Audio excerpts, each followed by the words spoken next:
Halo teman-teman, selamat datang di SEM Channel. Bersama saya Samba Hadi.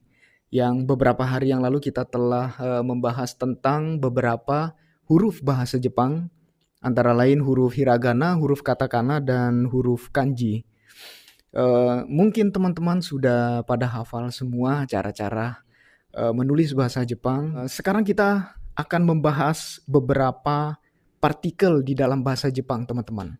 Ada beberapa partikel, penggunaan partikel di dalam bahasa Jepang. Antara lain partikel wa, no, wo, ni. Gak seberapa banyak, cuman memang harus dihafalin teman-teman. Sekarang kita membahas tentang partikel wa dulu teman-teman. Partikel wa dan partikel no. Setelah kita membahas tentang partikel wa dan partikel no, kita lanjut penggunaan pola kalimat untuk menyatakan tempat tinggal. Partikel wa merupakan kata bantu subjek. Di dalam bahasa Indonesia ada yang namanya pola kalimat subjek, predikat, dan objek. Begitu juga dengan bahasa Jepang. Namun bahasa Jepang sendiri, partikel itu digunakan untuk membantu kalimat-kalimat, susunan kalimat tersebut. Contohnya misalkan partikel wa. Saya adalah siswa, misalkan gitu. Dalam bahasa Jepang, saya adalah watashi. Kemudian ditambah partikel wa. Watashi, wa. Kemudian ditambah dengan kata benda. Kata benda siswa, seito. Bahasa Jepangnya siswa adalah seito. Kemudian diakhiri dengan des. Des merupakan pengakhir kata yang sopan di dalam bahasa Jepang. Watashi wa, partikel wa, kata benda seito des. Watashi wa seito des.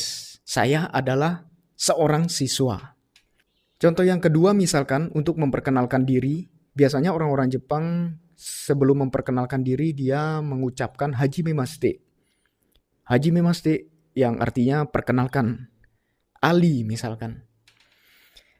Perkenalkan, nama saya Ali. Hajimemashite. Watashi wa Ali desu. Hajimemashite, watashi wa, seperti tadi, watashi artinya saya.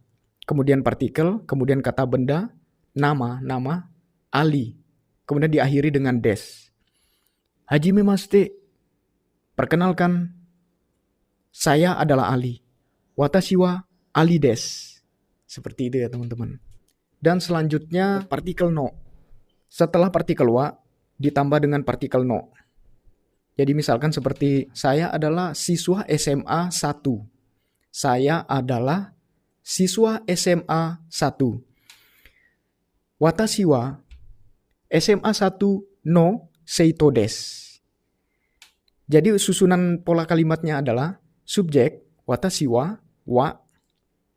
watashi wa SMA 1 no, kata benda no, kata benda lagi, kemudian des. Watashi wa SMA 1 no seito desu. Saya adalah siswa SMA 1. Kemudian contoh no yang kedua, sama seperti pola yang tadi, setelah wa, ditambah kata benda, kemudian partikel no, kata benda lagi, dan diakhiri dengan des. Contoh yang keduanya misalkan seperti, saya adalah guru bahasa Indonesia. Seperti yang tadi ya, saya dalam bahasa Jepang watashi. Watashi wa Indonesia no sensei desu. Saya adalah guru bahasa Indonesia. Pola kalimatnya sama seperti tadi. Watashi wa setelah partikel kata benda dan ditambah partikel no kata benda lagi diakhiri dengan des. Watashi wa Indonesia no sensei desu. Seperti itu ya teman-teman. Mungkin teman-teman sudah bisa memahami. Kita lanjut ke pola kalimat berikutnya. Pola kalimat berikutnya adalah pola kalimat yang menunjukkan kata tempat. Misalkan seperti saya tinggal di Sumeneb misalkan. Watashi wa Sumeneb ni sundeiru. Sundeimas. Untuk iru dan imas kita akan membahas lebih lanjut ya karena itu sudah merupakan perubahan kata kerja. Perubahan kata kerja dari iru menjadi imas. Dari iku menjadi ikimas. Dari kaku menjadi kakimas. Di dalam kata kerja bahasa Jepang itu pasti diakhiri dengan u, iru, iku, kaku, nomu. Dan itu nanti akan bisa berubah menjadi mas. Bentuk akan namanya.